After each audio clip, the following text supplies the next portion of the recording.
Do you wanna come? Do you wanna come? Do you wanna come with me? Do you wanna come? Do you wanna come? Do you wanna come with me now?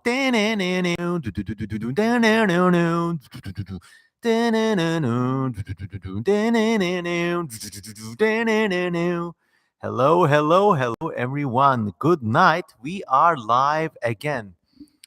These sultry summer nights make up for some great, great live podcasting moments. Let me tell you that much.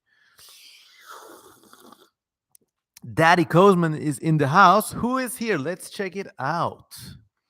I've been having these every 3 months, and now it feels like kind of going on a neat date, doing it every 2 days.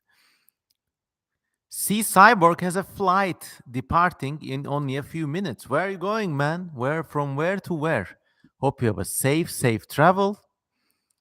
And he also has some airplane questions, but let's get the atmosphere warmed up a bit, and then we can get cracking with the answers. I just need some confirmation that the sound is all right. Let's, I mean, do you hear like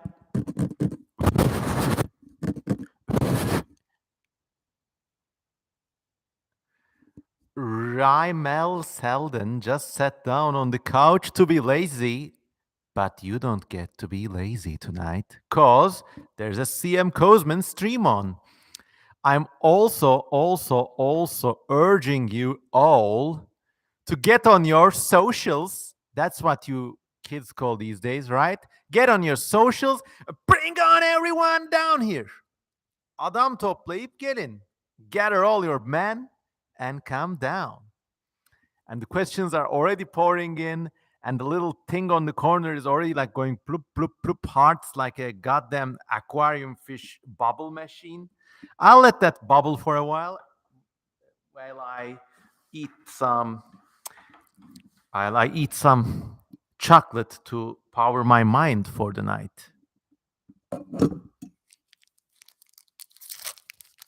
some ASMR action here. I've A good friend of mine actually said, don't do like mukbang stuff too hard, because in the future, if you have any enemies or stuff, they could like snipe it or like snip it or clip it and like use it to poke fun at you. And okay, so just to honor him, I'll just eat in a more reserved manner tonight. Just dipping it in like a gentleman. Whip, whip. Mm.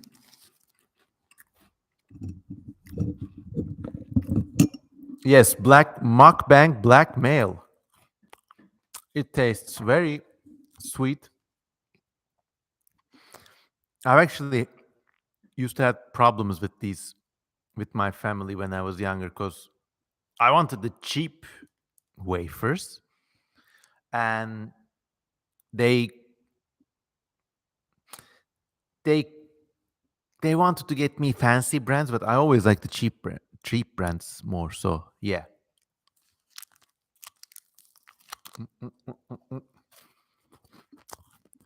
Fernando Kekatrik's girlfriend, wake up. Yes, Siam Kozman is streaming. Mm, mm, mm.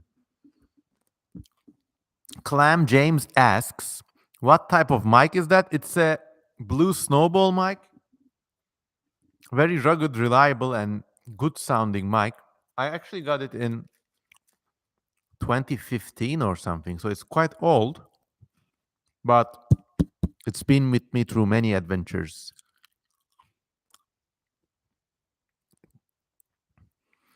C Cyborg asks, I hope you're doing well. Well, thank you, my friend. Have you ever attempted fiber arts? Or have you ever been dazzled or mesmerized by a tapestry? Well, I have been really inspired by many woven artworks, including Turkish rugs or kilims, which are really awe-inspiring. They have some very subtle patterns, but when you look closer, wow. Actually, when I was growing up, we had a green and brown, like very uniquely patterned rug. It was a traditional Turkish rug, and I used to like play mind games just looking at the patterns on it. And to this day, it's still it's still on the floor in my home, one of my most prized possessions. All right, let's finish this and get cracking. This is just warm up intro session. Yes, yes, yes. Did you call all your socials? Also, please consider donating to me. I mean, these chocolate wafers and this fake ass dust coffee, they don't grow on trees, you know? Mhm.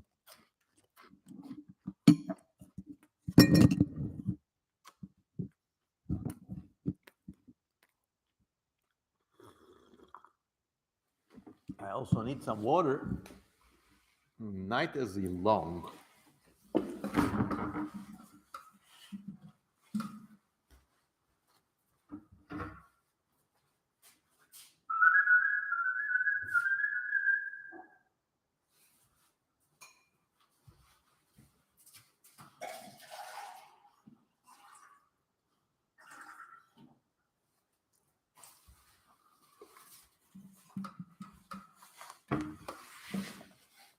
Hello, everyone. Joe Mama asks, "How is everyone? I hope you're all doing good." And now the podcast is officially on the way. Clam James is making bird noises. Okay, so speaking about, let's speak more about tapestries and woven art. I have also seen an exhibit by Grayson Perry, the postmodern British artist, who, despite being postmodern, is actually incredibly talented. And in his exhibits, he had these like tapestries, kind of like the bio tapestry, or like these like very very traditional English tapestries, but because it's postmodern art, they were about basically one guy's adventures going to college and joining the British middle class, and like full of many references only most British people could understand. But they were really bright and well made, and they were manufactured at a plant or like a workshop in the Netherlands, which apparently specializes in doing these things. So back in those days, actually, it was 2014, 15, something like this. The Turkish economy, and I live in Turkey, by the way, was very good. So I was actually doing quite a killing selling artwork. Like I was be able to pay the rent. I was able to like afford vacations by just selling paintings. What an amazing, amazing time. So I had some money on the side, and I seriously thought about contacting this workshop in the Netherlands that used to make these avant-garde tapestries for Grayson Perry, and have some of my artworks custom turned into these like very bright and enormous tapestries. And they gave me a price quote somewhere along like 10,000 euros, which in that day I could afford, like, I could afford as disposable income. Today, today we're all fucked. So yeah, but I ultimately decided against it. The revenue from traditional artwork sales was already good. I was making silk screens and paintings, and I don't know. I think it takes really like a special dedication to venture into that medium, let us say. Somebody asks me if I ever tried drag. Well, I was a big, big ass David Bowie and Mark Bolan and like glam rock fan in general. And in my very wild days, I used to like be a bit more like a cis version of Trey the Explainer, who's a god, goddess, a man, and an animal, and a woman, and everything all together. I really admire him. Like, so I did have a sort of more androgynous get up, more like I used to wear drag makeup to Halloween parties. But mm, without going too deep into my subconscious, I always liked being a guy and like inflicting pleasure on people who manifested as women, and like being the key and not the lock, if you know what I mean. But back in that day, who daddy? I mean, it's amazing how effective drag can be in certain moments. I don't know. I'll leave it at that. I used to wear, like, when I did drag, I never like did this smoky eyes makeup or wore a dress or something. I always like took my t-shirt off, put some red makeup on my eyes, like one of those Amazon Indians, or like sometimes do a black stripe on my face. One of my most famous Halloween costumes was something I called the shadow creature, in which I like mixed ink with coffee in large quantities and like rubbed it all over my body. And then I put a long, like very long dark wig, and only like in my mouth I gargled with bright red paint. And I had no like I had some very basic underwear on, but nothing here. And I wore like a shawl, almost like the shawl you wrap around the private parts of a corpse. And I just walked around that way. And the trick with the coffee and ink mixture covering my body was that it was edible and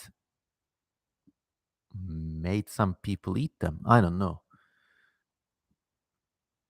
Cosman twink era. I'm still quite like lightly built. Who's your favorite anime waifu? Asks Estra Esteban Rueda 1. I'm a huge fan of Lady Eboshi from Princess Mononoke.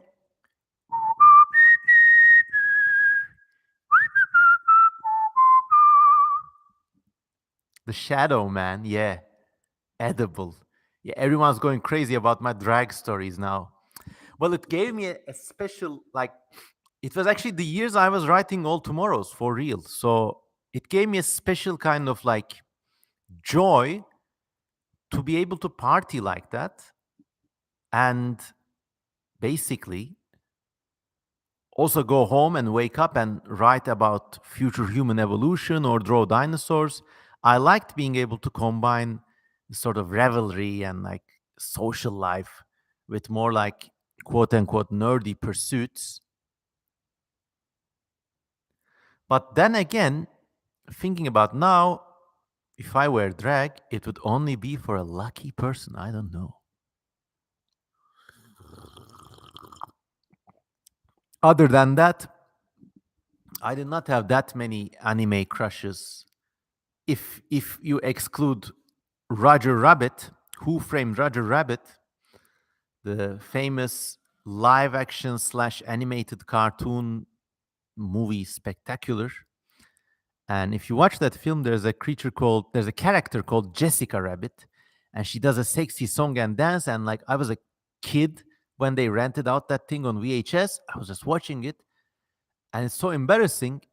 I watched this thing, I popped a boner, and I was like thinking to myself, "Oh no, my body is swelling, and it's awful, awful, awful, awful." Also, I remember like this was not anime, but there's this weird Ralph Bakshi film called Cool World. Na na na na na na. Now there is you, ha ha ha, ho, in my cool, cool world. Okay, in this movie, there's a bad animated girl. Ooh, she's so bad. Her name was Hollywood. It's a kind of a cheesy name.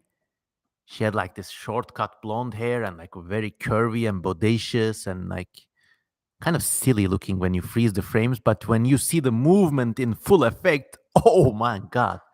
The movie is also infamous for featuring the first and probably the only sex scene between a cartoon animated woman and a live action human character.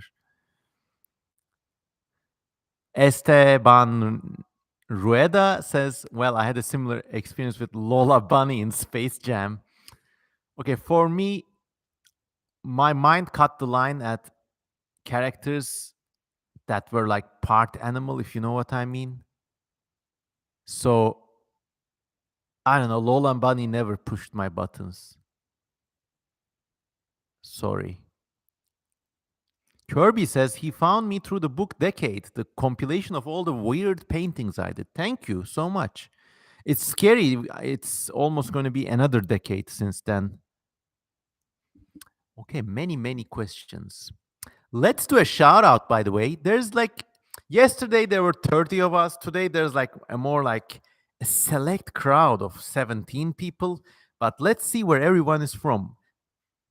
Let's do a represent kind of thing. I know someone was talking about Ireland in the very beginning. And when I think about Ireland, I always think about come out, you black and tans, come out and fight me like a man. Tell me how you won your medals up in Flanders. Na, na, na, na, na, na, na, na, na, na. Ireland represent. Switzerland represent. Jasdew says MSM. He's from the glorious land of mainstream media. I don't know what that means. We got Squidlord from Croatia, Poland, Colombian living in London represent. And man, it must be a special kind of homesickness. I mean, I'm from the Mediterranean world and I did live in London, and it's not a bad part of the world, but you really get homesick. You miss the food, you miss the climate. Something in the water there gave me a like never ending stomach cramp that lasted for 3 months. I don't know what was wrong there. We got friends from Lithuania, Germany, Long Island, New York, USA. I will answer your questions, Joseph. I'm very sorry. Sometimes I have to attend to other people. Don't take it personally. Yua is currently living in Japan. Wow. I always wanted to travel to Japan, and you're living my dream. Nebraska, USA.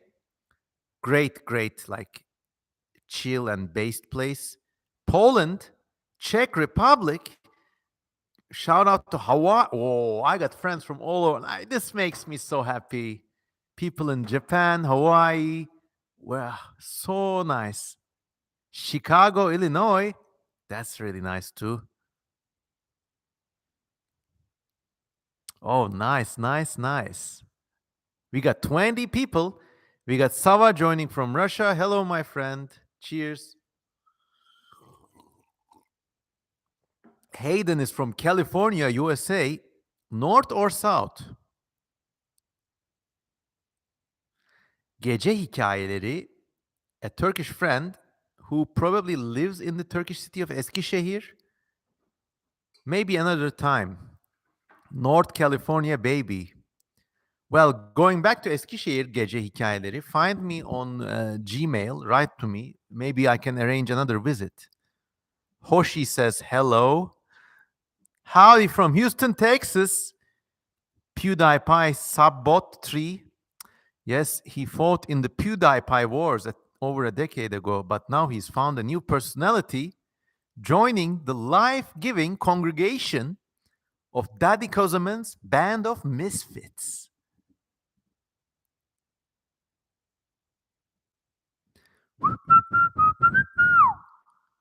Nice, nice, nice. Let me check some of the messages on the other platform.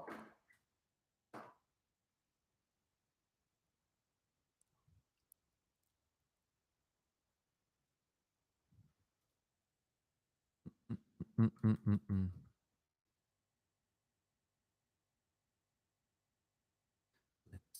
Okay, bear with me for a second, everyone. I'll be right back. Yes, we're back.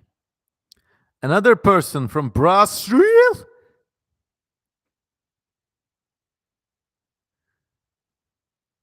Somebody's from Twitter. Okay, that counts as a legit country.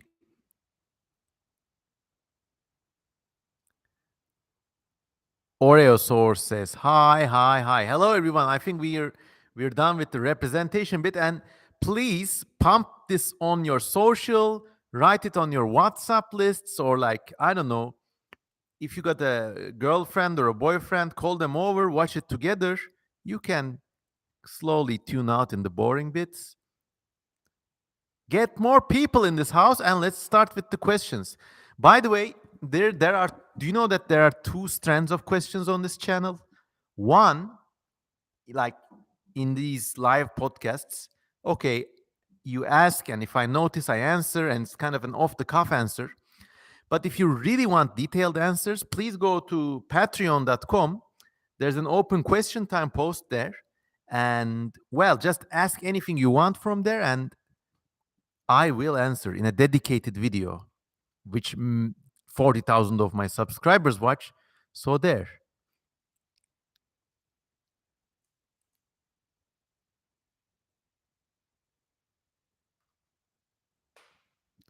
Twitter is not a country. True, Joseph. Sometimes I say these things as hyperboles. They are like meant to be jokes. And there's that.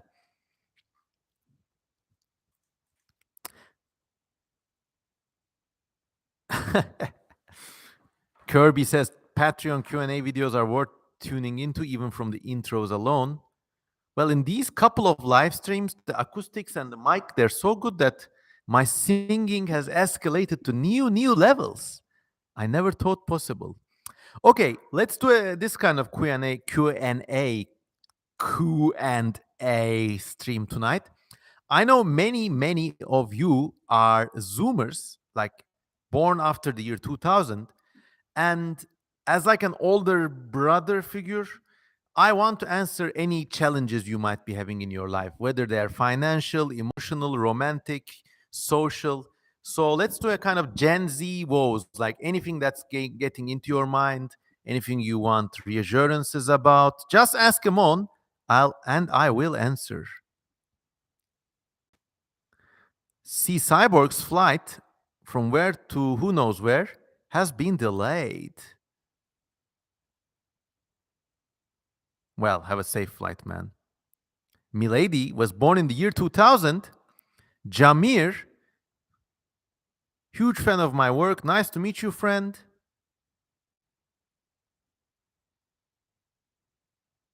How do you feel about Specposium? I spoke there and I made a fool of myself because I don't understand Discord properly. I liked it. I hope there's not any more drama in the behind the covers if it's Specposium too. I wish we could do a live, like real life venue hire place like TetsuCon. I think that would be amazing. Squid Lord says he's from the Bionicle generation. I don't. How do you balance your times with school and friends and family? Asks Clam James. Very good question. Well, there are two sides to this. If you're in school, your family will want you to study, and that's kind of depressing and a bummer. And I remember my late maternal grandfather when I was like in fifth grade, which is like, I was like 10 years old, okay, or 11 years old. There's a stupid countrywide matriculation exam. Basically, if you want to go to elementary school, you have to take this exam. It's one exam, it determines your entire future, and you spend 1 year cramming for this shit, okay? And I remember my family was like really riding me hard during that time for me to get into a good school, obviously. I, I could see where they were coming from, but they were sometimes too harsh. And God rest his soul, my maternal grandfather, Cemil Sevin, he was actually a diplomat for the Turkish Trade Ministry, working in numbers of foreign countries. He was very erudite. He spoke perfect French, English, German. And I remember he told to my mother in English too. So that was interesting. This kid needs to be fully free in 1 day of the week. And I'll never forget that. So, like, if your parents are riding you hard about the schoolwork thing, you need to be fully free, at least on 1 day. Come on, take Sunday off. And like, if you're born after the year 2000, I'm all the more sadder because the kind of generation that parents you are like helicopter parents to the max. They want to micromanage everything. they stifle humanity, no room left for development. It's bad.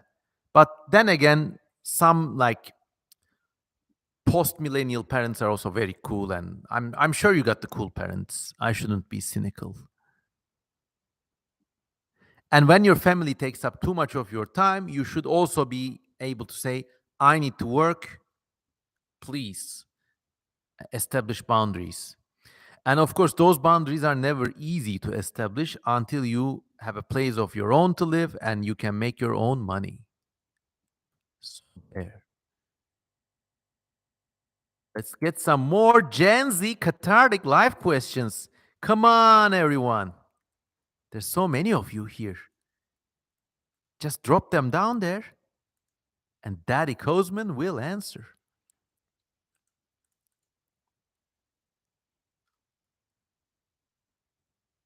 What do you do if you have no one to talk to, says Jamir White. Unfortunately, this is a very, very sad and a very real question. Before addressing it, I will just say how cute it is for stupid All Tomorrow's fan. They comment, me and my mom are saving for a common rain frog. Kudos and congratulations. I hope you get it. And what are you going to name it? Going to Jamir's question, it's very, I would suggest maybe develop the skills to like go to a place of your own. It could be a cafe, or like if you are in a more like an American town setting, go to one of those restaurants, Panera Bread, or like a place where they do coffee, or like an art house, or a like place where people kind of like drink coffee or eat or like just relax. And then if you see people who kind of are at a similar wavelength to you, now this is a difficult art, but without being obtrusive, just open a conversation, talk to them. You don't need to make friends with these people. You don't even need to see them again. But if the conditions permit, you just like unload whatever's on off your chest, but also listen. And that way you could like talk to third parties in a social setting. And even if these people don't end up being like your friends or like your best besties or whatever, you will at least be able to share stuff. Also, I will like try to search for people offline. It's hard, but like go to real life settings. You could attend workshops or like these art activities. There are lots of social events that you could enter and make friends that way. Also, it depends on like the thing you need to speak about. You could be surrounded by people, but you could have this one thing, one killing secret that's like so close to your heart that talking about it might actually destroy that entire chain of friends. So maybe you're alone that way. Fernando Kecatrix is one of those like people who are born in the future. They say, I was born in the far flung future of 21XX. Milady asks, what advice do you have about younger people being scared of the future? If I had one, if I had one penny each time someone asks that question, I would have a lot of pennies. Well, just know that misery loves company. I'm a dawn millennial. I was born in the year of our Lord, 1984. Even I can't see what's going to happen in the future, like 5 years down the line, 10 years down the line. There are events that, like, there are apocalypses in the making in everyone's personal life. And I mean, there's no easy way to say it. This is the death of your parent or both parents, and like you being able to be fully alone in the world. It's very hard. And in Turkey we say Allah geçinden versin, which means like may God give it to you late. There's also another saying, Allah sıralı ölüm versin, which means may God give you ordered deaths. That is to say, the grandparents go first, and usually you get prepared that way. Now, This is a apocalypse that everyone deals or needs to deal with. They don't need to be Gen Zers for this. I think, though, for Gen Z, you realize that the conventional mechanics for everything, they've just proven to be a charade, just a lot of bullshit. College is not for skills, it's just for social networks. I say if you're afraid of the future, there are several things you can do. Talk to the people who you're afraid of losing and kind of build up a sort of resilience, a human connection, build up nice memories. Also, I mean, many young people are like this if they're like in a hedonistic or like sometimes people call you guys too childish, but it's clear to see you're actually extremely smart and the quote unquote childishness is just a kind of defensive facade against just the bleakness of the future. I will give you good news though. When the boomer generation becomes extinct, there will be more money on the like for everyone actually. And you should hope to end up through this struggle with a place of your own to live. That's the most important thing. You can find jobs, change jobs, but have a little house of your own. It doesn't need to be a nice place. It doesn't need to be a big house, but you need a roof over your head. If you're feeling bleak about the future, maybe focus on that. And then that's number one, like so that you don't end up on the street. Number two has two qualities. One of them is someone to love and who loves you back. It also may not happen, so don't worry if that doesn't happen. But the second part of number two in your list of priorities to avoid doom is a job, a work, something to do to earn money. And once again, don't be classist about this. Like you could also work at a bookshop, at a cafe, you could work in the service industry, you could learn a trade. I'm assuming most of us will be educated in college or are college educated, but we've been trained to like look down on these menial tasks whereas they are actually very essential. And if you're like a roof shingler, you make money than many people who've been through college. Milady says, I do try to make many social connections and have a good support network, even go out of my way to introduce people. Yes, that's a very based way to do it. People who have a lot in common. And don't worry, every generation has been through this. I think with your generation, the kind of one of the only snags, aside from the whole system beginning to unravel, is that you have the online to provide you positive feedback in all the wrong places. So all the fears get amplified. Whereas in my generations, you just sat around and masturbated and didn't even think about that thing until that thing came a knocking. And then when that thing's come a knocking,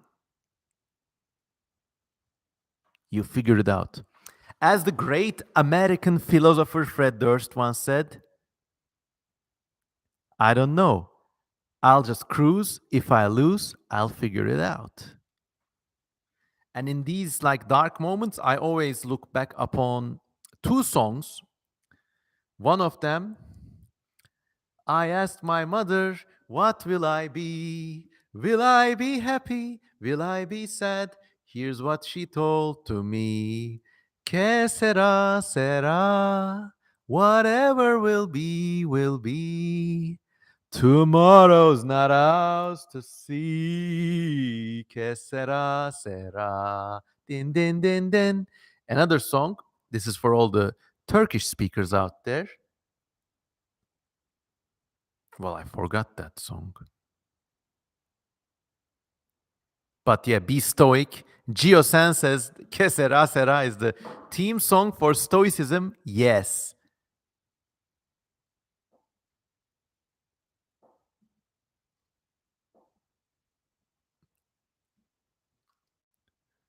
Some people are slicing potatoes out there. I don't know what the meme there is. Milady says, going back to loneliness, many young people with social anxiety suffer from social anxiety, autism, and ADHD, which can make socializing difficult. I agree, and I've noticed this among young people. I think these are like not, I'm not saying the things you're not feeling are not real, but these aren't psychological diseases. Or if they are psychological diseases, they're not in the hardcore category as like some more like dementia or like manic depressive disorder or something. But I think they're like very valid concerns. It's like your spirit is in anguish. And instead of slapping a pseudoscience, is the lack of a clear future. That you'll see how fast the rates drop with ADHD, etc., etc.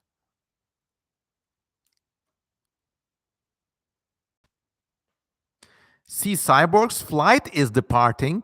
Well, have a nice flight, my friend.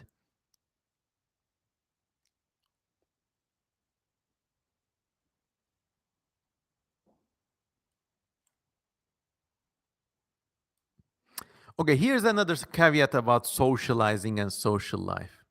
And I'm riffing off Bene's comment. Bene says, I don't get the point of socializing. When I meet up with people, they just grab all their phones and collectively do nothing. I just guess I haven't found the right people yet. Okay, I fully agree with this. When I say socializing, I don't mean like meet a bunch of people or like, do you know these people?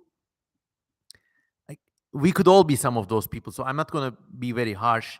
But some people, if you see their social media profiles, all they have are pictures of them in a group, lots of people like them, smiling to the camera. I mean, it's okay, like if you're celebrating an outing with some friends once or twice, okay, okay. But if all your life is like that, you just don't you may not have an individuality, I'm afraid, or those people. So I also, like, when I was growing up, in one way I was very social. I met people easily. I had no difficulty speaking with people. I could always charm people, influence them, or impress them. Or but the greatest trick to this was not being smart or being interesting or being talented, but it was actually listening. Like, so, like, I remember in my like rowdy partying days, I went to a nightclub. There were these things called nightclubs.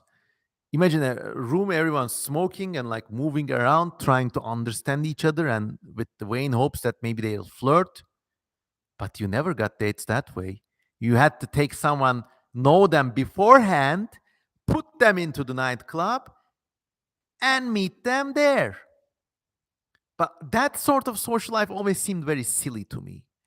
But once I was like in a nightclub and I met this older lady, hope she's doing well, and she looked really sad. And in the nightclub, like, guys are expected to say things like, "Oh, you look nice. You want to dance? You want me to buy you a drink?" I was never like that. I told her, like, I asked this woman, "You look sad. Are you okay?" Then she told me a huge story about like how she was getting divorced, but her husband had crashed the car and was now in a hospital, and she was like caring for a man she no longer loved.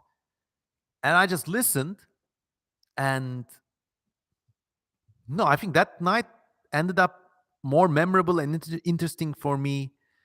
Like, if I'd, like, I don't know, hooked up with this lady or another woman, it would have been more boring. The gist of the story is listen to people. And in these social environments, few people listen to each other. They always talk about themselves. As one of the great rappers once said, these days people want to say things, but nothing comes up when I move the lips. It's just gibberish. So that sort of socialization I don't like. Like 10 people getting together, everyone like cackling. I think that socialization was toxic. But if you're just a few friends, like if you just even like online chat for 15 minutes every month, and then when you may meet, you go to a museum. I think key to a nice healthy social life is like focusing it on like a few people who are close to you. That's number one. Number two, don't try to shag these people. And when you're young, I know it's difficult because sometimes you end up being friends even though you want them or they want you. I don't know. But just go with zero expectations and just be yourself. That way actually you get more tail. Let me tell you that. Number three, build your friendship around nice memories and like things you don't always do. So like you all got smartphones, look up for an arts museum or a secondhand bookshop, go there, have a day around it. It doesn't need to be a date, just enjoy things together and hope for the best. Wow, okay, one of our listeners, like, unless you're like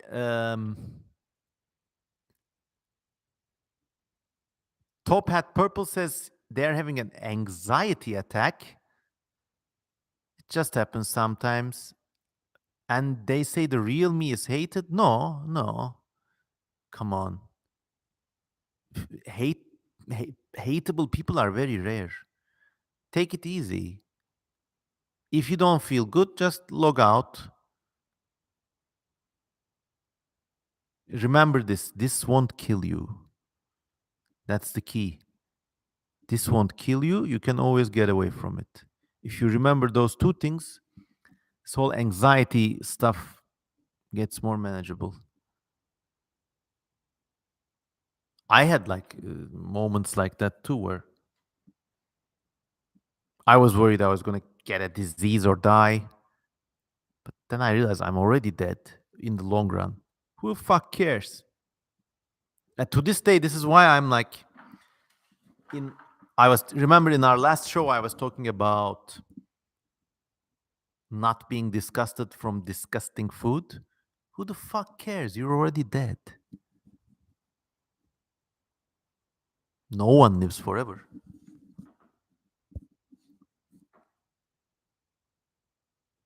But if you have an anxiety attack, and like if you're pulling my leg, it's on you. But if you're really having an anxiety attack and if you think it's because you're hated, no.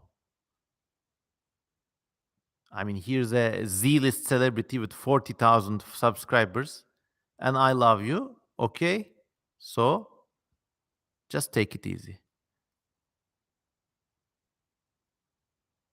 Okay, there will be many, many comments.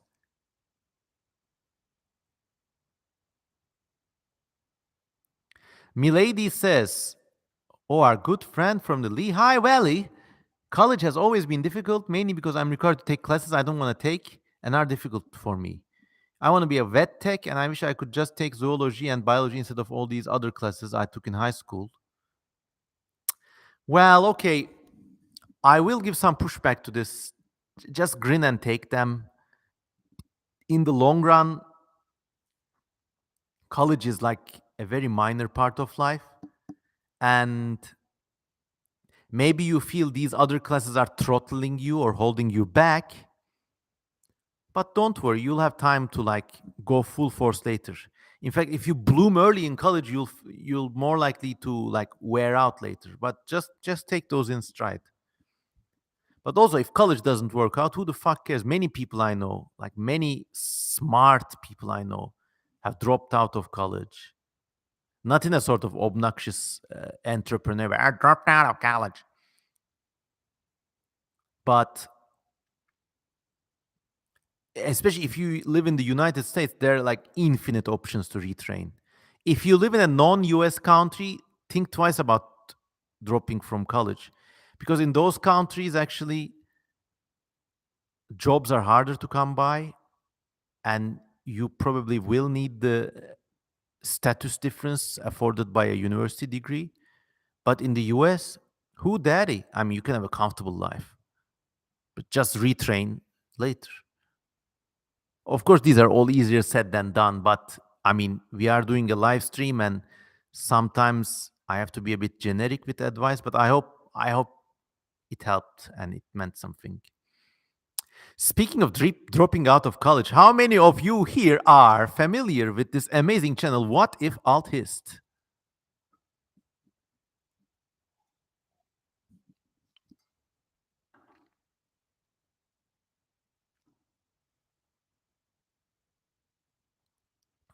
Also, like someone do a CM Cosman Discord and all of you can socialize with each other. If you feel lonely and if you follow this channel because you're like me, chances are you have this very rare brain alignment. I mean, we got people from all over the world. In my mystical side, I always think maybe these are like the same spirit manifesting in different parts of the world. So if it's gonna help, do a Discord server, CM Cosman YouTube Discord channel, whatever. Just keep in touch that way.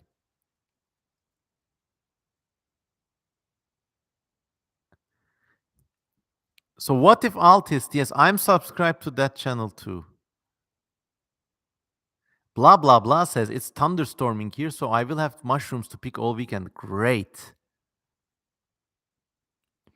Okay, this is nice. Have you heard of the fossil with the prehistoric mammal and dinosaur locked in fight to death? I have seen this fossil and it looks amazing. It's very clear.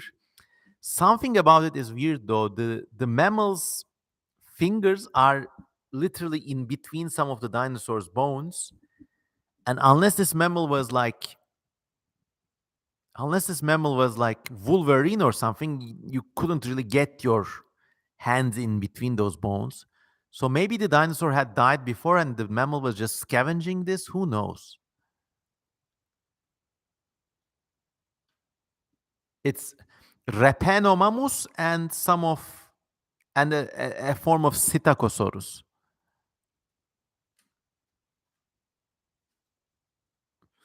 Blah blah blah says come to North America and I will set you up with many good eats. Oh, karın tokluğuna çalışırım abi. Valla if you feed me I'll be so happy.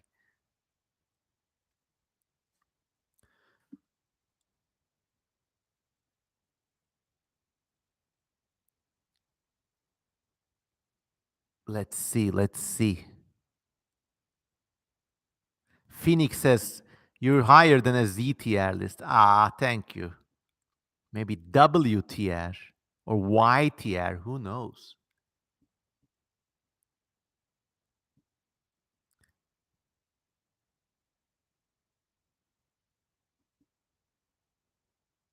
Many interesting comments tonight, and we got a lively community.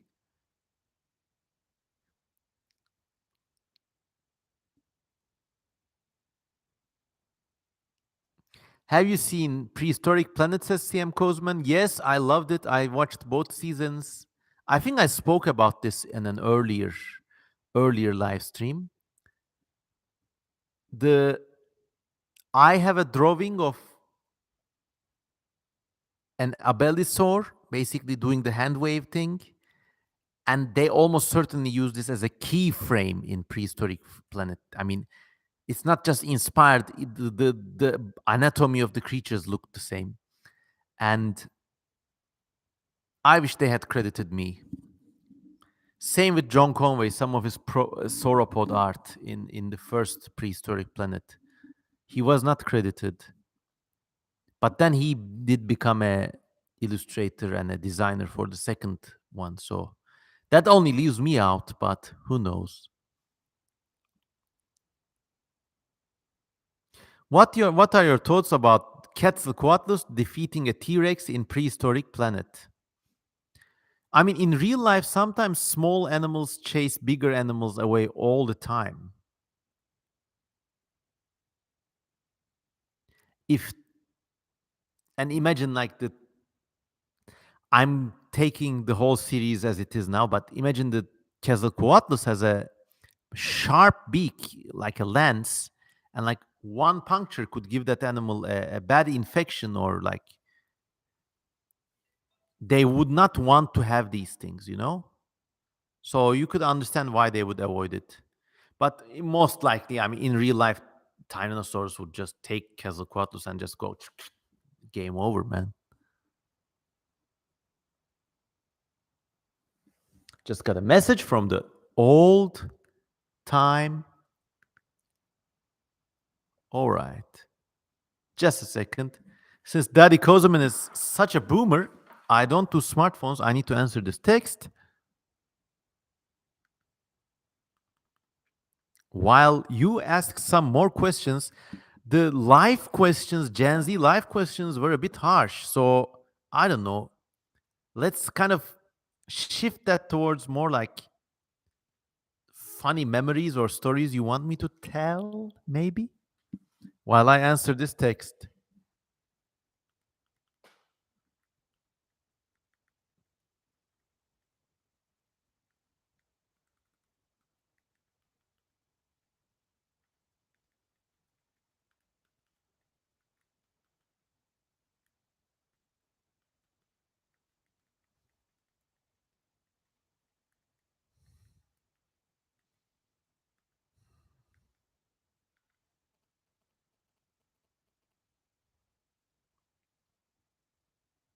Boo! Done.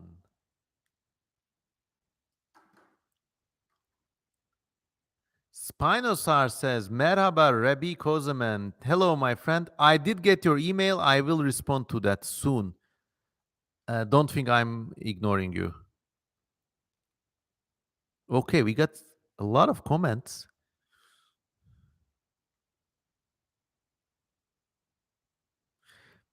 What anime would you recommend to us, says Phoenix? I'm sure you've seen more than a few. Actually, I have a myanimelist.net page. Just Google CM Kozeman, my anime list, and you will see many animes that I watched and recommended. I like the slice of life animes. I don't like those things with like fantastic characters or like robots or like shit flying around. One of the animes I really like was the one about where they're basically just trying to make a dictionary and that's the whole story. There's another one where it's about rakugo players, rakugo being this traditional Japanese storytelling art.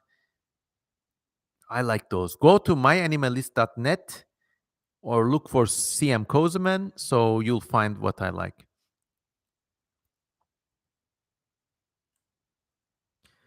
Father Kozeman asks All Tomorrow's fan, why hasn't my toad eaten? I don't know, son. I don't guide the toads. I'm only responsible for the nasty animals like the centipedes and shit. But if the toad is not eating,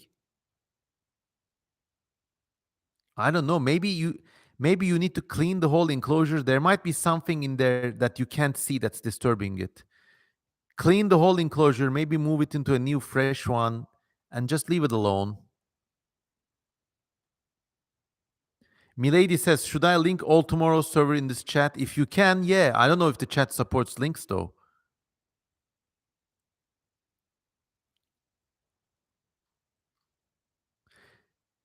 Giosan says, Heaven's Design Room. That's a great anime.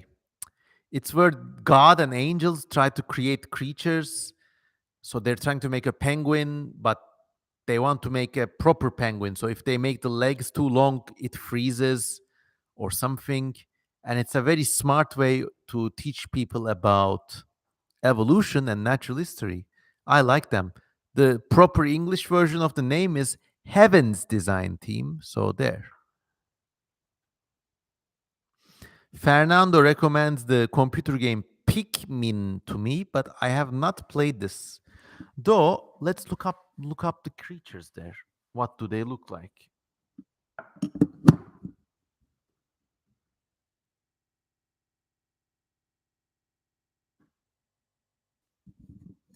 Oh, they look like these little imps with leaves on their heads. Looks like a really fun and creative and original game.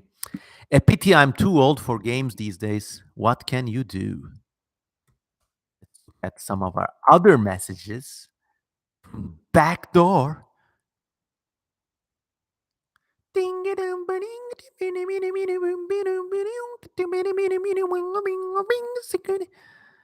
All right, just typing a message.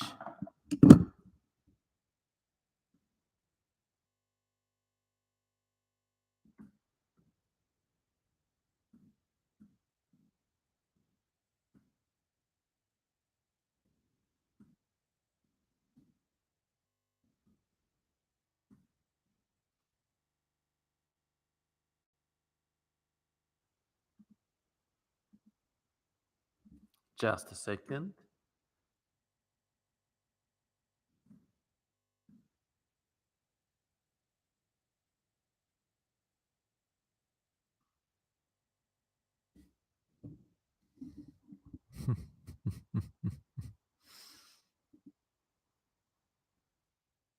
All right, all right, all right. Phoenix says, you are an Evangelion fan, good taste. Well, man, go to this channel's videos. There's a huge and very popular video about the natural history of Neon Genesis Evangelion. Oh my God, 32 people watching. We've broken yesterday's record. It was 31.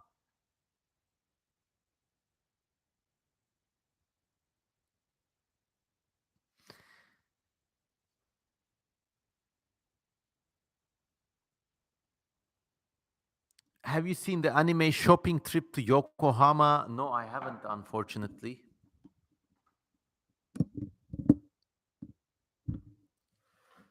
Ornis says, finally caught up with your stream. Okay, let's do another shout out. We got 33 people. So if you did the first shout out earlier, you don't do a shout out. Everybody else who came later, do a shout out. Which part of the world are you from?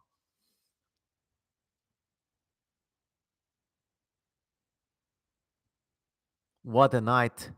We spoke about people's serious loneliness problems, frog feeding problems. Wow, okay, okay.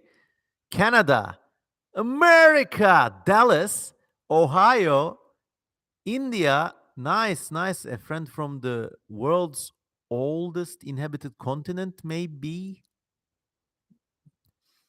India, Ukraine, USA, Rhode Island, U- North America, Great Lakes region, Slovakia represent, Australia represent. We already had somebody from the Czech Republic, so now we do the Czechoslovakia trifecta. El Salvador represent. Hi, Giosan. For some reason, in Turkish hotels, there's a brand of coffee called Salvador coffee. I don't think it comes from El Salvador, but it's just named that way. Oreosaurus is from Sydney, Australia. Really nice city, man. Lucky, lucky you. I visited Sydney a long time ago. Hung out near Alexandria and Redfern mostly. And one of my most favorite places was the Kinokuniya bookshop downtown. Lovely place. Jamir White is from Rochester, New York. Wow, nice.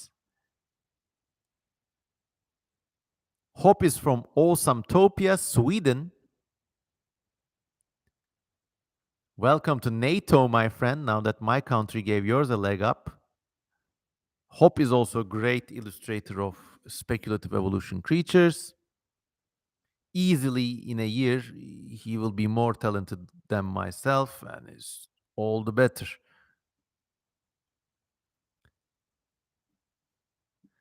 Can we make a fun game or mod about All Tomorrows? Yes, but as long as you don't sell it.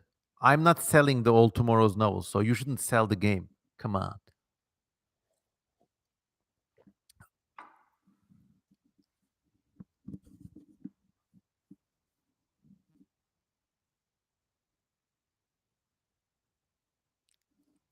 Azula155B, my beloved. I don't know why that means. Alexander Sergeyevich Sokolov is in Turkey now. I take it you are either from Ukraine or Russia, but you're living in Turkey now. Maybe even the Antalya Oblast, as we like to joke around. Antalya is a city where lots of people escaping Russia or Ukraine have settled in, and the whole place has changed. to such a degree they call it the Antalya Oblast now, which means oblast means province in Russian, I think.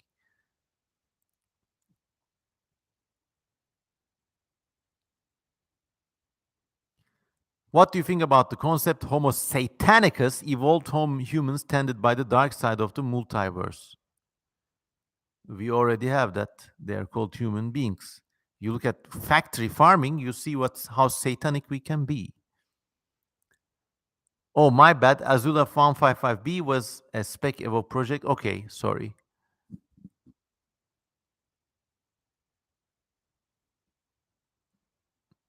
Abhishek Gupta asks, why aren't you selling all tomorrows? And this city needs a classier sort of criminal. Look, it was already a fan, like it was already a free book when I made it, and All Tomorrows was created in 2005. So it made me more famous. Now, when the book is rewritten, it will be sold, but I don't need to sell it. Stop reducing everything to money and figures. Not addressed to you directly, generally.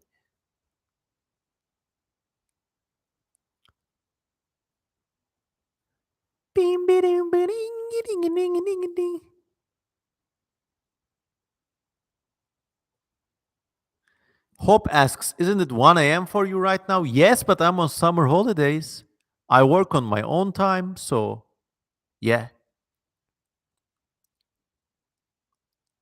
Plus, it's extremely hot these days. During the days, you can't do anything else but sleep. So the hours have kind of shifted. Jaden says, hi, Memo. Hope you're doing great. Thank you. All the better now that I have met you here.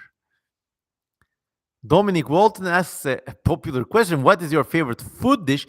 My God, we're 37 people. Oh my God. Will we ever see the days where it's 37,000? I don't know, but this makes me feel just as happy. My favorite food, probably spaghetti with squid ink. Geo-san yesterday made me an amazing birth chart reading. And if you go to the previous stream in this channel, you can see it as a pinned comment. And, well, what can I say? It's uncannily accurate. And I'll leave it at that. Kirby says, we got to hit 40. 40K, motherfuckers. Yes, bring people in. I don't know. Get your grandpa, get him to log in on his phone. Let's hit 40. Let's see those numbers. Noah Riccio says, is there any particular group of animals you want to deep dive on and learn a bit more about, but can't due to the lack of available material? Yes, actually. Oh, even though in this day and age we have many resources available online, some groups you just can't find out much about them. Like I want to do a more deep dive about, for example, Akari, like mites and relatives. They're really tiny, but they're extremely diverse. But I think there's like 10 people in the world altogether who know everything about them. Squidlord says, would you be able to eat an edible necklace or would your fear of jewelry prevail? Depends on who's wearing it.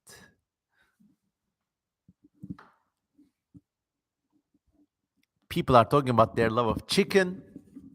All right. What a community. Look, Top Hat Purple says, can I ask about all tomorrows? But we don't do all tomorrow's questions here.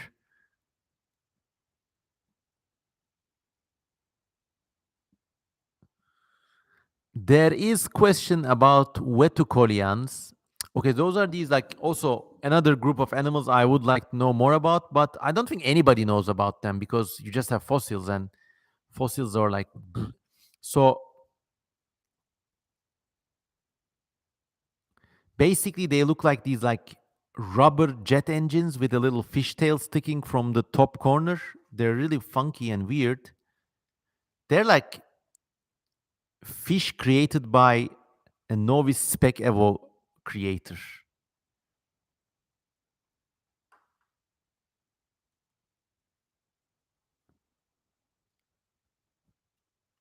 Thoughts on TikTok, says Milady Class. I do have a placeholder account on TikTok, but the whole site is keyed with geography in mind.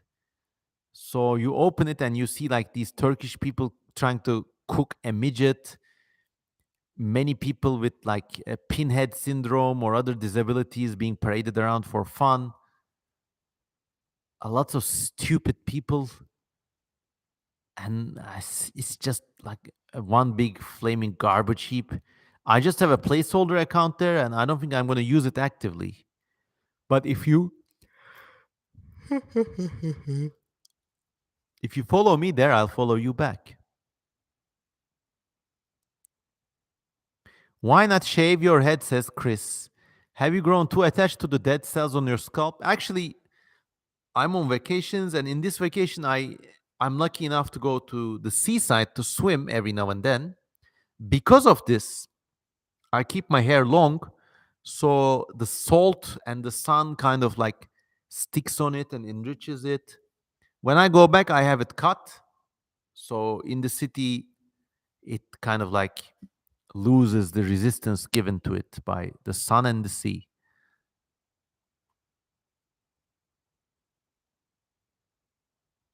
Milady asks, do you believe in the concerns about TikTok? What are your thoughts about countries banning it or trying to ban it?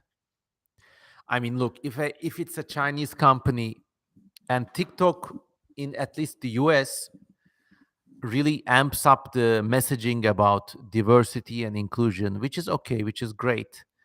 But there is no way in hell the Chinese government does not have access to that data. Now, of course, also like Facebook sells your data to the US government or whatever. So in all these social apps, somebody, oh my God, we just briefly hit 40. In all these social apps, someone has your data. It just depends on what you put on it. I think,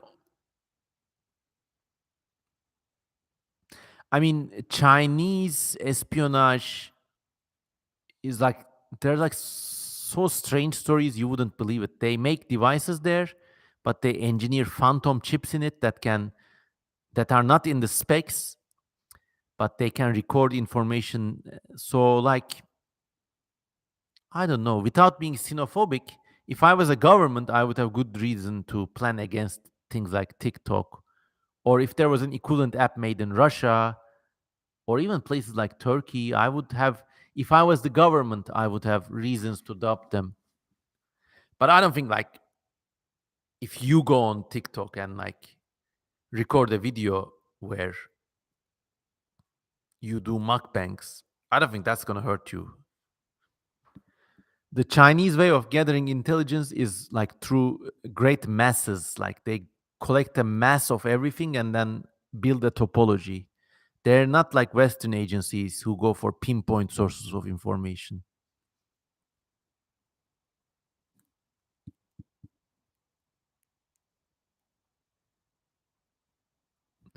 Stupid old Tomorrow fan says TikTok was awesome back then, but now it's just an app where you go to see A's. Oh yeah, lots of A's there. Lots of D's too. Lots of D's, T's. All letters of the alphabet.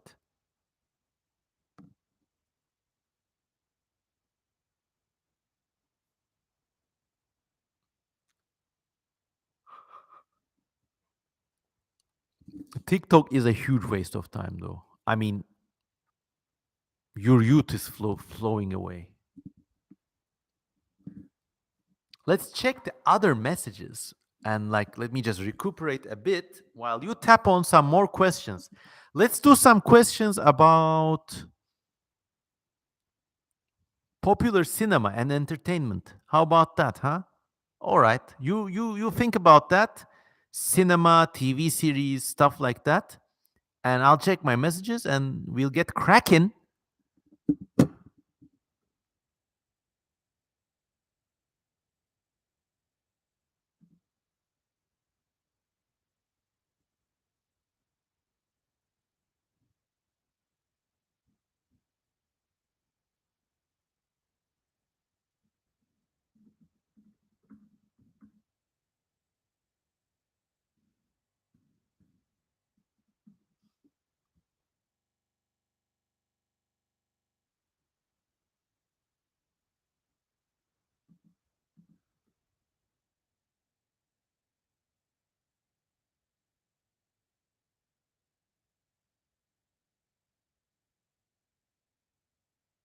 Nights in white satin, na-na-na-na-na-na, never reaching the end. Da-da-na-na-na-na. Just what tomorrow brings, I cannot understand. But I love you, ding, ding, ding, and I love you. Whoa.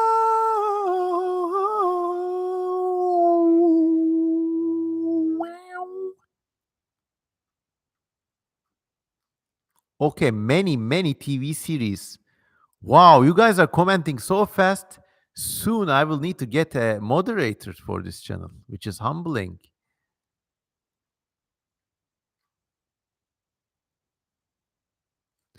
Fernando Catecakes asks, in fantasy series, most magic has hard rules so that they can't solve all the problems the protagonist might encounter. This is very true.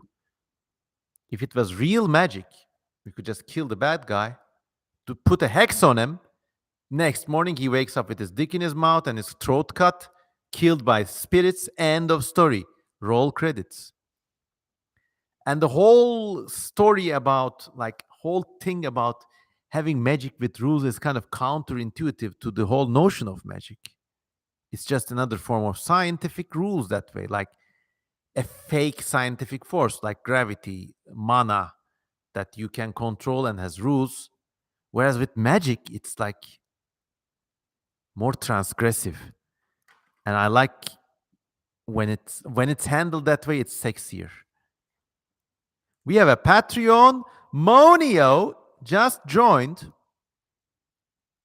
Thank you, Monio, for 5 PLN. Thank you so much. If you're listening, give me a holler and I'll thank you in person.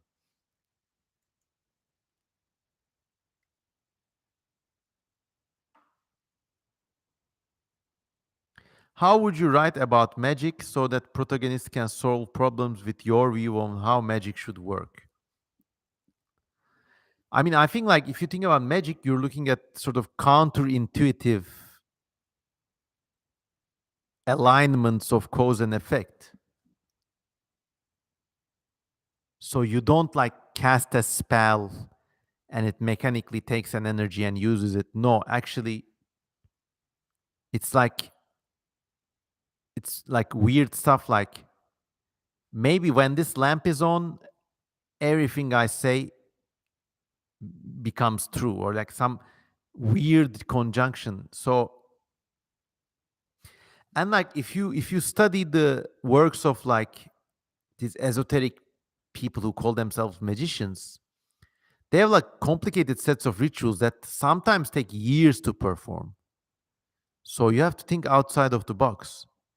Maybe there's one guy who's trying to create one ritual and he gives all of his life for it, and at the end it turns out to be something quite different from what he expected. That sort of magic stories I can get behind. Chris asks a very insightful question. What is missing from modern film? Risk taking. Every scene is like storyboarded, pre-storyboarded, visualized. The effects are, there's no room for like these random human errors or ad-libbing that made all the good films good. Some of the most amazing lines you hear in Star Wars or like other popular movies, they were completely ad-libbed and they kept them. And I think with filmmaking also, you really can't like, you really have to have one person who's the director, and the studio kind of needs to like basically place a bet on this person and just go with it. And they need to have more creative control. That way you get more original films, or you used to. But then there are some like really nice modern films too, like the Spider-Verse series. They're amazing. Have you watched Primeval, says Clam James? No, but I should. Esteban asks, are you a Studio Ghibli fan? Yes, I watched them all. I really love it. Go to my anime list page and you will see them.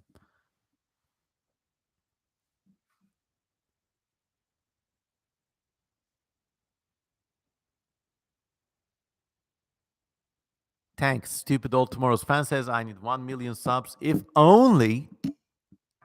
Thank you. And of course, at the time of recording, there are big strikes in Hollywood. All the celebrity actors are striking. I hope this makes the studios reconsider, to be honest. Fernando Katekaix asks, do you believe in animism or some form of the like? I believe all animals are sentient and like you shouldn't really kill them. And if you're nice to them, I think they'll remember. Heck, if you're even good to one fly, maybe in the aftermath, they will testify for you.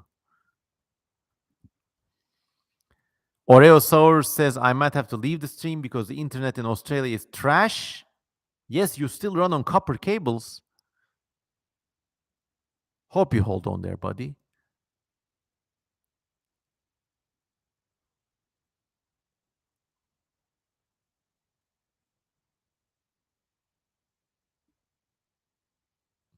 Blah, blah, blah asks, could stars themselves be living and reproducing entities? This was a common theme in Olaf Stapledon's last and no, Star Maker. Actually, turns out stars are organisms and they can think and communicate among themselves. And there's a part in the universe's history in that book where planetary races develop a lot. They become these like Kardashev scale civilizations. I have a huge pet peeve about the Kardashev scale, by the way. I don't think it's true. I don't think it's applicable. It's a Soviet era 1970s engineer's approach to the world and the universe.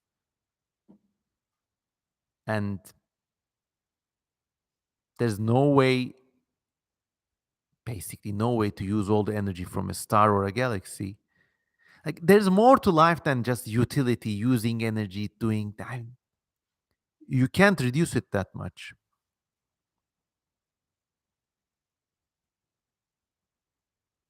So, back to Kardashev scales and star maker and exploding and living stars. Yes, I think stars could be like the mechanisms there could be so complex, they could be considered to be like around the level of bacteria, like, alive. But do stars reproduce? I don't know. Stars could be the seed stage of something else. When they collapse, maybe they launch another universe at the bottom of those black holes. But I don't know much about um, astrophysics to comment about this thing. Spinozar asks, what movie universe would you be most happy to live in? Very nice question.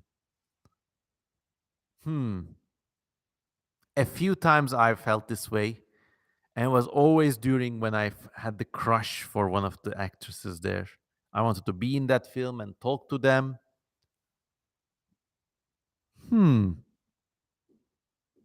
I don't know. Also depends on who you are. Like, if you're in the Spartacus TV series universe, you could have like lots of fun, but only if you're one of the privileged characters. Also, I don't like Game of Thrones or like those like swords and sandals stuff. I think I'd like to be in the Blade Runner universe. I'd be a good, impressive character there. You think I have nothing to give but pain? I would have loved to get that role from Jared Leto. More questions.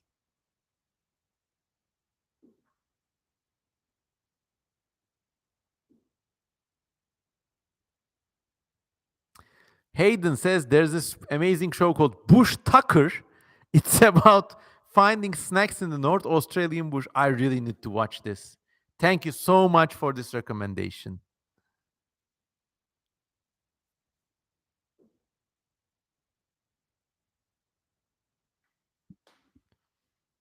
Milady asks, what are your thoughts about Transformers The Rise of Beasts? Do you like the direction the franchise is heading? I do. I haven't watched it. I think the trailer was awesome. Dum da da da, dum da da da, dum da da da, dum da da da. Oh, and then I need to watch the film. I've heard good things about it, so maybe it's nice. One of my friends has a huge crush on that car lady in that movie. I don't know. And Ron Perlman is in it as the gorilla robot. Jaden asks, "Do you plan on watching Oppenheimer?" Yes, I'm really looking forward to it. Even though I have a checkered opinion on Christopher Nolan's films, I think this is good. I think from Nolan's films, the two really good ones were Batman with Joker in it, and then maybe Dunkirk. Other Batmans, they were not so good. And Interstellar was just get out of here.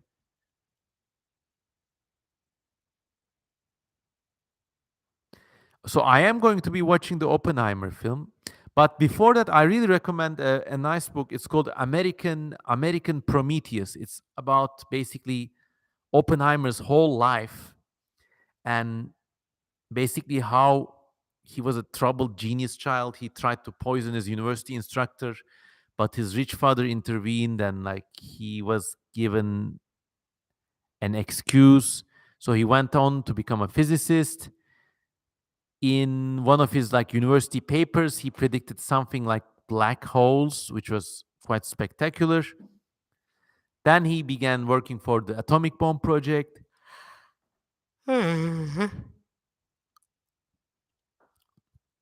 Afterwards, he was discredited because he had some like left-leaning leanings. Basically, he was a fellow traveler with the Communist Party. People around him were really like interesting as well. He had a torn personal life. He had a really passionate but neurotic girlfriend and a wife, and like he kept going back between them.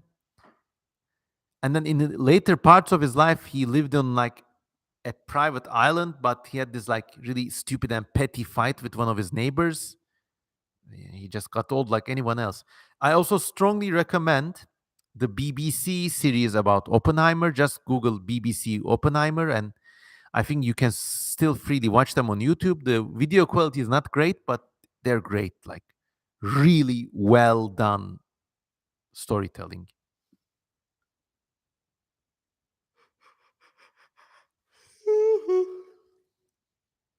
Oh, I'm getting really tired tonight, guys.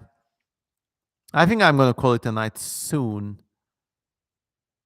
Alper says he read Star Maker and Last and First Man on my recommendation. Do you have more to suggest? Go look at Last Man in London, which is a kind of sequel to The Last and First Man. Also look at Sirius and Odd John. These are all other books by Olaf Stapledon. And when you read them all, you really like get an understanding of just what a bright genius this writer was. But Last Man in London, I really recommend. Fernando says, you don't like the universe of the Conan the Barbarian? Well, I like reading about it, but I wouldn't want to live in it. In a lot of sci-fi universes, everybody carries a weapon, everybody kills some people habitually. Like in Star Wars universe, even the good guys like randomly kill people in basically every episode of these films. And if you know, like, imagine someone comes through the door right now and you shoot them, even though that was a really bad guy. It's like an ordeal. And like these people in like these popular films and like popular sci-fi films, like shoot people left and right, and then you continue with their lives next day. It just doesn't work that way.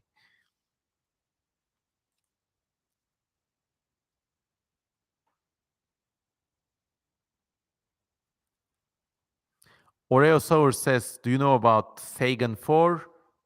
I think it's a realistic spec project, but I don't know. Mea culpa. Will you be watching the Barbie movie? Says Milady Class. Yeah, maybe, but I think I'll pirate it. Or maybe it will be like really ironic and cool, and I will see it in the cinemas. Who knows?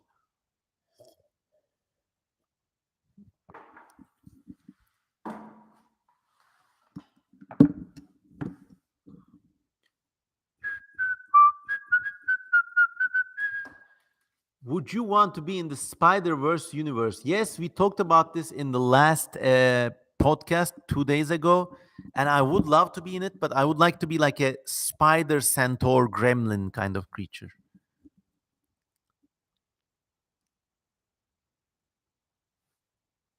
Do you know Azraq by Enki Bilal, I think? Or was it Mobius? I think it was Mobius. I have read it, I've lived through it. I have not followed the story, but it's just sublimely and beautifully drawn. Mobius was like one of the true geniuses of our age. Thoughts on Miguel Hara in Spider Man? Isn't he like the hot werewolf one? Let me just Google.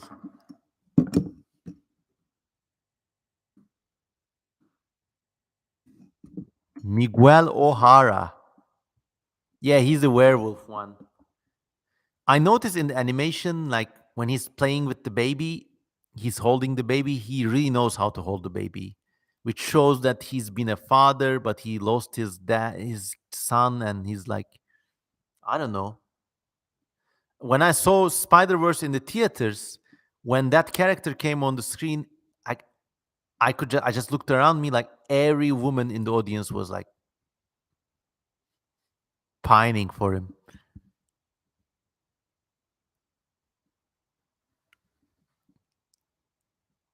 Yeah, he wasn't a direct werewolf, but at one point Spider-Man, are you even a spider? But and he almost looks more like a vampire or a werewolf. Maybe he's a leukocyte, half werewolf.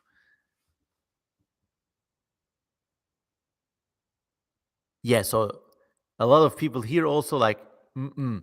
Also like when they introduce the character, his theme song has his like deep bass notes in it, which is like the people who made that film, they know the human psychology inside out. I had the hots for the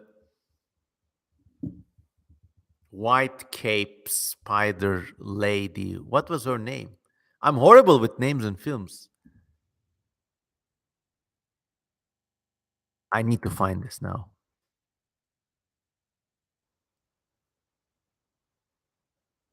Oh, come on. I had a crush on the character and I don't even know her name. So sad. Spider Gwen, yes. Oh, she's underage. Okay, that's why it's a crush. Gwen Stacy, yes. Yeah, she was really like confident and charming. I forgot how old she was, but okay, so I don't have a crush. I'll pending until she's. It's just an artifact. Oh yeah, let's check our messages and change the subject, huh?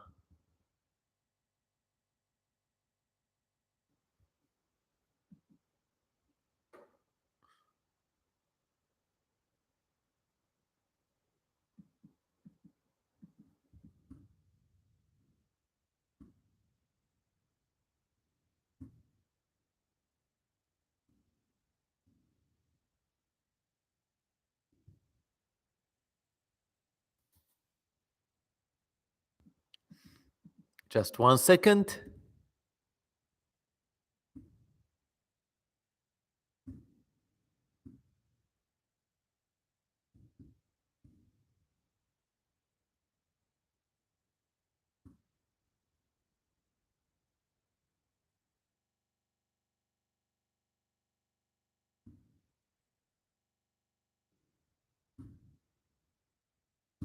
Funk, funk, and a wink, and a wink, bank. Oh, whoa, na na na na na na na na.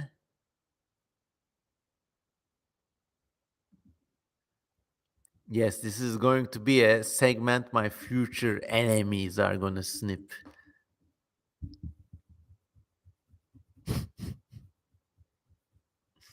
Current spec Evo projects you're interested in. I'm interested more in artists these days than worlds, and these include Hope, who is still here, I think. Also, Ftanum B by Steve Mobcannon. Also, Sly the Fox, or like he makes really realistic, believable, well fleshed out animals.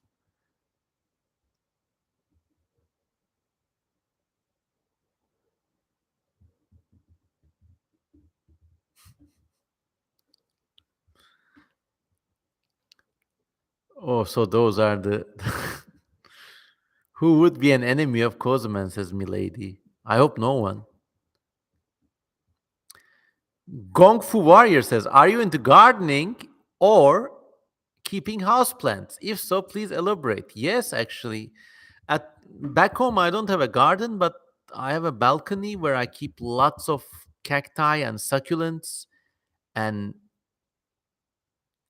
at home I keep some trade scantia plants and some aloes, and like I got a green thumb. I like those things. I bring them to bloom. I water them all the time. I like having a house with flowers. I bought a rubber fig. Uh, I bought a rubber fig tree from like, basically it was this tall. Now it's like 3 meters tall. Those things grow up fast.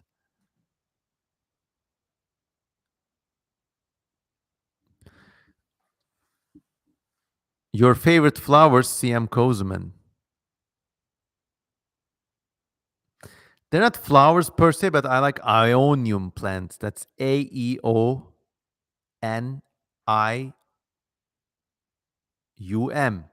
They look like little like stone roses, even though the flower is actually the body of the plant. And when it actually flowers, it comes out from the side like a weird straw.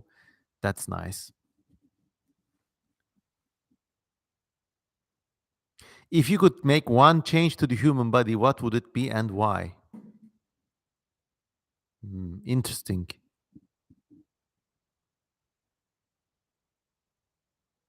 Hmm.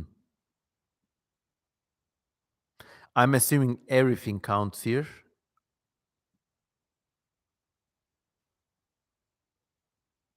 I could make people habitually digitrate. That would be cool, I think. Everyone going on around like fauns. I don't know, glowing tonsils, or I have no idea.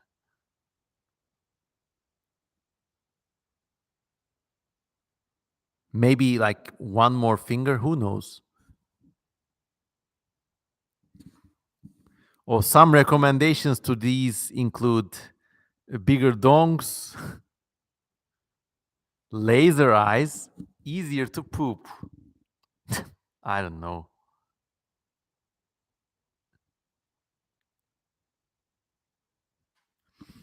Digitradi would be hell without fused metatarsals, says idle speculation. Yes. So actually, if you look in your foot bones, they would look like a little snowboard almost. The entire foot contains one bone.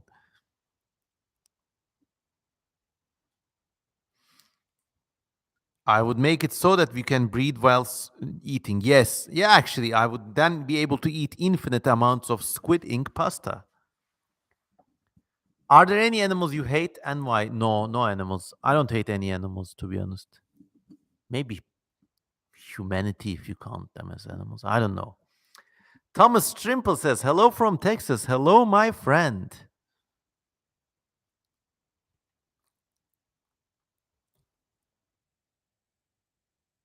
All right, last few questions, everyone. It's been an hour and a half, and I just gonna have an early night tonight.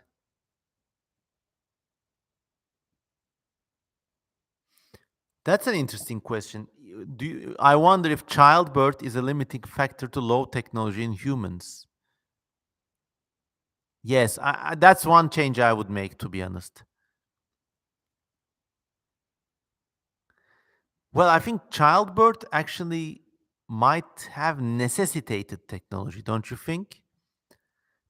That certainly is how hygiene began and how the earliest clothes were invented, earliest bowls to carry water in. So I think, like, in a weird way, childbirth, because it's so painful and messy and dangerous, it may have driven the technological development of, like, the most early base home utensils. What are you reading currently, says Sweet Lord? I'm reading My Thoughts and Days by Lewis Mumford. And I've spoken to him about length at several of my videos. He's basically a philosopher who's also an architectural critic. And basically, he's like a cooler version of Ted Kaczynski without the bombing and assassinations.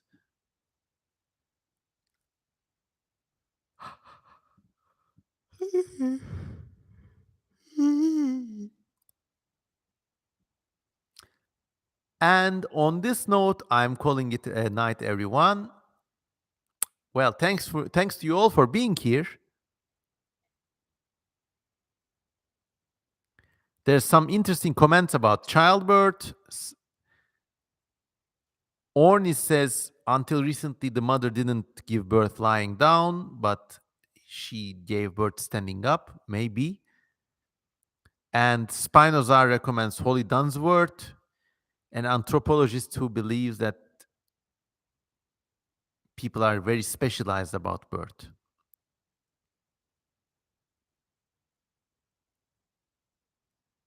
Milady says, oh, I wanted you to answer my questions. Well, I answered a few questions from you. Which one did I skip?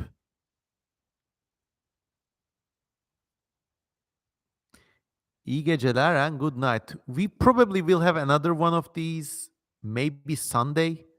So yeah. Okay, let's look at the panda question.